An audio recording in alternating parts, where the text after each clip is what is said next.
It's provincial budget day, and the news is, I think, fair to say, not good. There are no tax cuts in here. There are a whole bunch of credits that have been eliminated. We're going to go through it in just a sec. I will point out, though, and obviously the opposition is all over this. We will have, I believe, Fred Beauchemin from the Liberals, their finance critic, on the show tomorrow. But the PQ is now calling this in a Twitter post or in an X post. The CAQ will go down in history as the worst government ever to manage Quebec's money. And it goes on, of course, to highlight some of the facts here.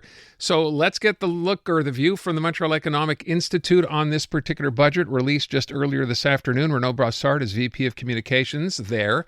Renaud, worst government ever, certainly the biggest deficit ever at $13.6 billion. And it's worth pointing out, as you do in the press release, this takes into account, by the way, not the elimination of the capital gains tax, and that's accounting for like $750 million here the government has still got in there, right?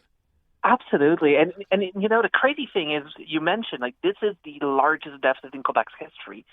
Let's mention here that the number 2 and number 3 are still some CAC deficits from 2020, of course, but also from last year. This government has been spending a lot of money. It's been very, very good at trying to find excuses to run deficits. And look, like during the pandemic, we understand they're going to run some deficits. During this current trade war, we understand like this is going to have an impact on their revenues. But when we look at the way that this government handles finances, there are some of the biggest spenders we've ever seen. When François Legault took office, the Quebec government was spending a little bit less than $100 billion on its programs. This year, it's going to spend $156. It's a roughly 60% increase in the span of only a few years. That's just not something that's sustainable in any way. Look, I don't even really know where to start here, but let's pick some place to get going, because what the government has done here with, where they're going to try to collect all this money to make up for this. Electric cars, I mentioned that off the top. Maybe you could just bring people up to date on what's going to be happening if you own an EV. So there's two things. For people that don't own an EV yet, as the government had previously announced, the tax credit or the subsidy to buy an EV is going down. It's going to be $4,000 this year. Now, it was paused for a couple of months. Is being brought back on April 1st when the new financial year starts, so that's going to be down to $4,000. But the other aspect is, of course, as you mentioned, this tax hike. So there's going to be a fee to pay, which is $125 per vehicle, per electric vehicle per year, simply to be able to use the roads. So that's basically, it is a tax increase. We also have, as you noted earlier, despite the fact that Ottawa has gotten rid of the capital gains tax hike, Premier Legault and Finance Minister Éric Girard still seem like they haven't gotten the memo fully, and they still include significant revenues from this. Look, like when the PQ said this is the worst government to ever manage province's finances, I'm not sure I'm willing to go that far. We had some pretty bad governments for quite a while, even like in the 1920s especially. But I'll say one thing: it's that this government's plan to go back to balance in 2029, 2030 is holding on. It is basically holding on a bunch of different assumptions, which seem faulty. The first one of it is that increasing capital gains tax, where the Feds have said they're not going to go forward with it. Quebec was only going with it supposedly to harmonize with the Feds. So obviously that tax hike should be scrapped, and the minister needs to be clear about that. But even then, there's $2.5 billion that they say they're going to find, and they're going to find this whether by asking Ottawa for more money or by finding efficiencies in public service. Like, I believe there's at least $2.5 billion in efficiencies that they can find. But to say that they're only going to start doing this after the next election, and that we need to trust them, they're going to be able to find them, but we're not exactly sure how, it doesn't seem like a serious plan. So is that what they're saying, that they're not going to start finding this till after 2026? That's what they're saying. So So there's this $2.5 billion that they know they're overspending. They want to find those efficiencies, or they want to find that revenue somewhere. So whether it is, again, asking Ottawa for more money or finding efficiencies, but the first time we're actually seeing any amount of money being dedicated to these new funds they're going to find, or these savings they're going to find, is in 2027. Mm-hmm. So it's after the next election. And look, I don't know about you, but if you trust, I personally don't trust a politician not to spend money come election season. Yeah, that's a fair point. It's interesting, too. Talk about, coincidence. This comes on the same day, this budget, as a new poll shows that François Legault is the least popular of any premier in this country.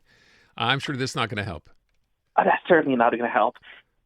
Look, it's tax increases that you mentioned. Now, of course, not large tax increases, but some tax increases. In terms of new spending as well, there's not much that people are really excited about. A lot of businesses are happy that at least they're simplifying some of the tax credits around innovation R&D, and that's a good thing. To get added simplicity means that you don't have to pay as many consultants and as many accountants to try and figure out how to get access to those credits. So that's a good thing. But otherwise, when I was in the lockup, I did not hear a lot of people that were very, very happy at what they signed this budget. So let me go through. There is more money, though, in here, right, for health and education? Yep. So health and education is going up. It has been going up for a number of years.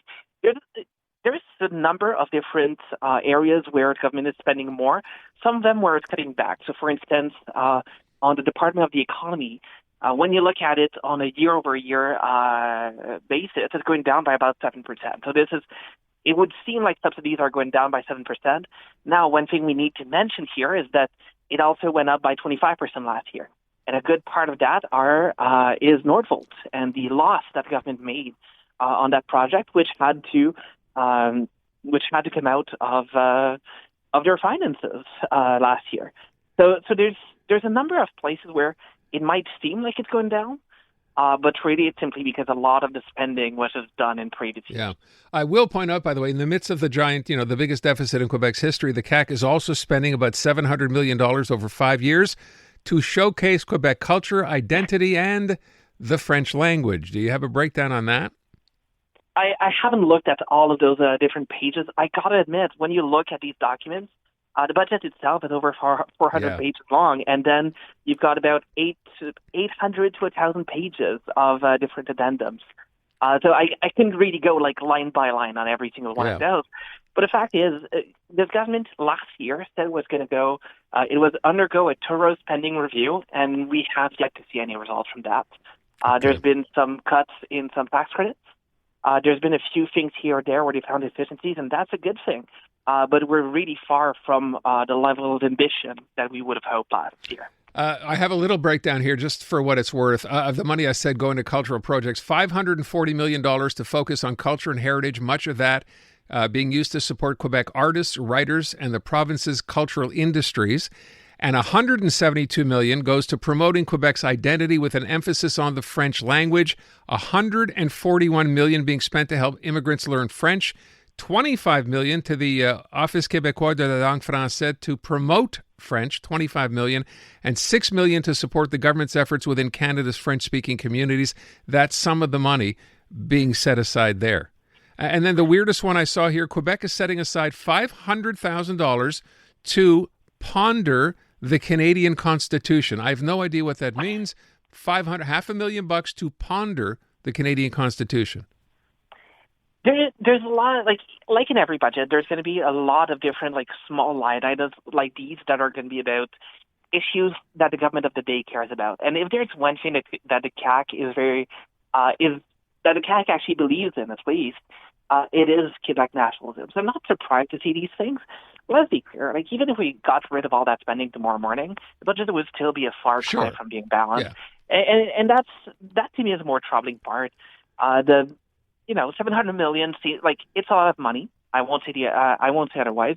But when you compare with the $13.6 billion deficits, clearly there's something else that's going wrong. And again, is that 60% increase in spending since they came in office. It's just not something that's sustainable in any way. It's going to be an interesting day in the National Assembly tomorrow. I will mention, attention all Anglophones, part of this budget. So you have here the government setting aside $10 million over 5 years to improve, quote, accessibility to services for English-speaking communities. Just thought you'd like to know that is in the budget. I remind people that Eric Girard, beyond being the finance minister, is also the minister responsible for relations with Anglos. So maybe that's a bone to Anglophones here. I don't know. Listen, I thank you for the time. I appreciate you breaking it down for us. Thanks so much. It's always a pleasure. Renaud Brossard from the Montreal Economic Institute.